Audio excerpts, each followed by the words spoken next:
Ini kita soal 7 dulu. Karena gue menemukan bahwa soal 6 kayak agak lebih ribet. Langsung soalnya dulu aja ya. Pembentukan propana, ini reaksinya udah bener ya? Kayak gini. Pembakaran 1 mol propana. Ya ini delta H reaksi itu tinggal delta HF kurang delta HF aja ya. Ini benar. Nah, berikutnya soal yang pembakaran butana. Butana yang dibakar itu 40% dari 500 gram. Sekitar 200 gram.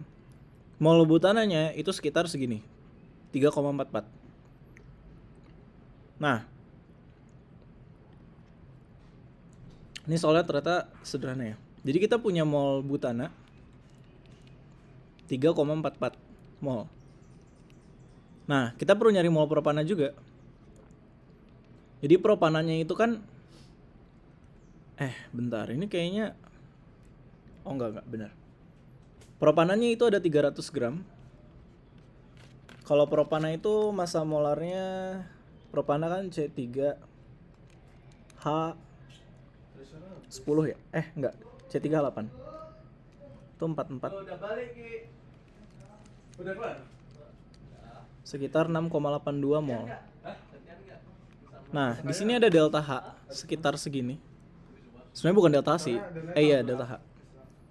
Nah, nilai energi ini yang 2,25959,5 ini itu sama aja kayak delta H butana dikali molnya ditambah delta H propana dikali molnya. Jadi kita bakal punya 25959,5 itu sama aja delta HC butana dikali 3,44 ditambah dari soal sebelumnya 2220,1 jadi kan nanti siang dikali 6,82. Nah, nanti kita bakal dapat nilai delta H-nya negatif sekian. Enggak, nanti tuh hasilnya pasti positif, tapi kita negatifin karena delta HC itu pasti negatif. Ya, mungkin kalau mau lebih bener nih pakai negatif ya. Terus ini negatif juga. Jadi ini negatif. Jadi kita dapat negatif sekian kilojoule per mol.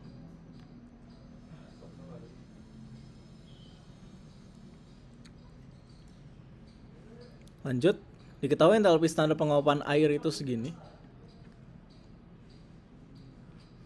Tentukan massa air yang menguap menggunakan 1 kg campuran. Oke, jadi caranya kita cari dulu delta H-nya. Itu kan delta HC butana dikali mol butana ditambah delta HC propana dikali N propana. Nah, sekarang mereka makainya itu 1000 gram. Berarti di sini kita punya delta HC butana dikali butana itu kan 40% dari 1000 ya. Berarti dia 400 gram dibagi massa molar butana ditambah delta HC propana dikali 600 gram dibagi massa molar propana. Nanti kita dapat sekian kilojoule. Kemudian ini kita negatifin.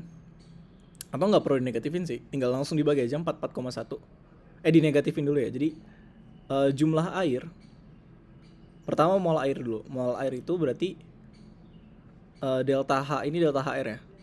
Delta HR dibagi negatif delta HR ya. 44,1 kilojoule per mol. Nanti dapat sekian mol air. Kalau udah punya mol kan bisa dicari massa. Jadi ubah ke massa. Sederhana ini soalnya. Tapi kata dosen ini paling baik salah ya. Atau yang di atas yang lebih kejam. Kita lihat lagi yang soal atas. Ya, ada 2 tahap gasifikasi karbon yang bersifat endotherm. Oke. Di sini berarti dari 3, kan yang reaksi karbon itu yang 3 di atas ya. 3 di bawah kan gak ada karbonnya. Terus yang endotherm berarti yang pertama. Makanya kenapa di sini dia milih reaksi yang pertama. Karena ini endotherm. Yang kedua, hasil gasifikasinya diubah jadi metanol. Kita cari komplementari ini yang reaksi di antara 3 di bawah ini yang reagennya itu CO sama H2. Nah, di sini yang reagennya CO sama H2 itu ada yang reaksi 5 atau reaksi 6.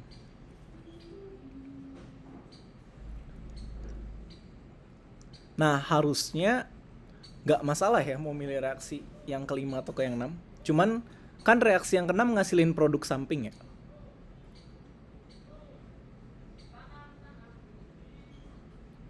Sedangkan kita nggak pengen ada produk samping, jadi kita pilih yang kelima. Jadi makanya kenapa dia milih 1 sama dia kenapa milih 5. Nah ini kalau kita jumlahin, entalpinya itu 3 kJ. Artinya dia reaksi yang butuh energi. Nah gimana cara kita ngasih energinya? Itu kita lihat dari reaksi yang ada. Ini kan ada banyak reaksi ya. Itu kita pilih mau yang mana. Nah yang kita pilih itu yang, coba kita lihat lagi ya, ada pilihan apa. Yang pertama kan bukan reaksi samping. Yang ke-6 yang ke-4 juga bukan.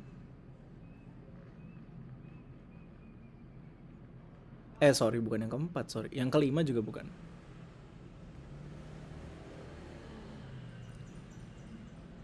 Nah, kalau kita lihat di sini ada beberapa pilihan reaksi yang tersisa. Ada 2, 3, 4. Nah, sebenarnya kalau udah kayak gini, kita mau milih reaksi yang mana aja tuh bisa. Tapi kalau untuk kita milihnya reaksi 1 sama 5, itu yang kita pilih yang paling bagus adalah, kalau di sini dia milih yang keempat ya. Yang keempat itu CO sama H2O. Kalau kayak kita milih yang ini, dia tuh bakal ada produk sisa yaitu CO2.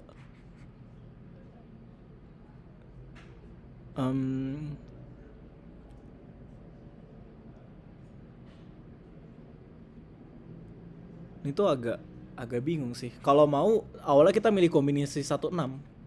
Jadi kalau kita awalnya milih kombinasi 1,6, masuk akal kita milih yang keempat.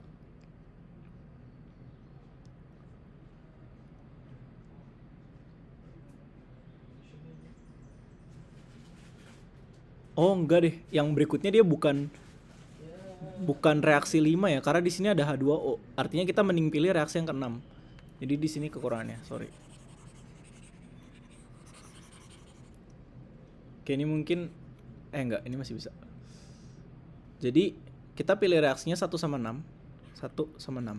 Kalau kita jumlahin C tambah H2O, jadi CO tambah 2. Ini deltanya 131. Kemudian yang di bawahnya itu CO2 tambah, oh tapi dia CO2 ya, nggak bisa berarti bener yang kelima. CO, enggak, ini udah bener. Tapi ini kalau dijumlahin, dia berarti jadinya adalah, ini hilang, ini nggak hilang. C tambah H2O tambah H2 itu jadi CH3OH. Oke, kita pakai di sini adalah reaksi yang ngelibatin H2O ya. Berarti benar dia milih reaksi keempat. Kalau ini reaksi dijumlahin, itu jadinya adalah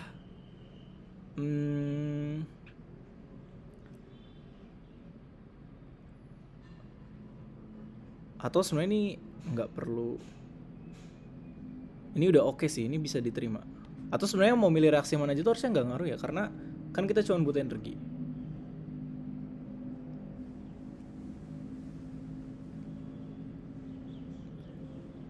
Nah selanjutnya, atau ini gue bahas di part berikutnya deh biar gue ulang.